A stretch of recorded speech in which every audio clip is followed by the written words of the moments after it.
Static balance. The cues for static balance are stay still, eyes focus ahead, and aeroplane arms. Common mistakes to watch out for. Not looking forward or looking at the ground when balancing. Cues to fix this error. Pretend you are balancing a cup of water on your head. The next common mistake is arms moving erratically. Cues to fix this error are aeroplane arms and stay as still as a statue. The aim of Activity 1 is to encourage students to use aeroplane arms and keep arms still. How it works.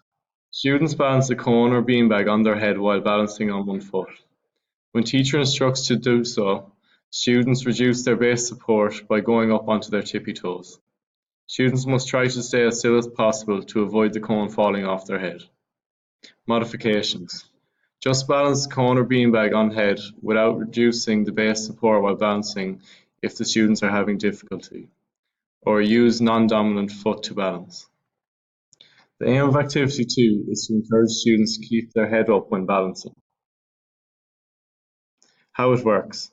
Teacher stands at the opposite end of the hall with four cones in their hands.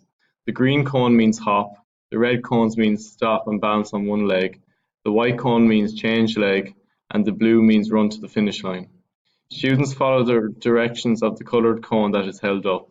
When the blue cone is held up, students race to the finish line. Modifications. 1. Reduce the base support when balancing by going onto tippy toes. 2. Students could replace teacher holding up cones, and this students could balance on one leg when doing so. And 3. Different fundamental motor skills can be used instead of run and hop. Health and safety.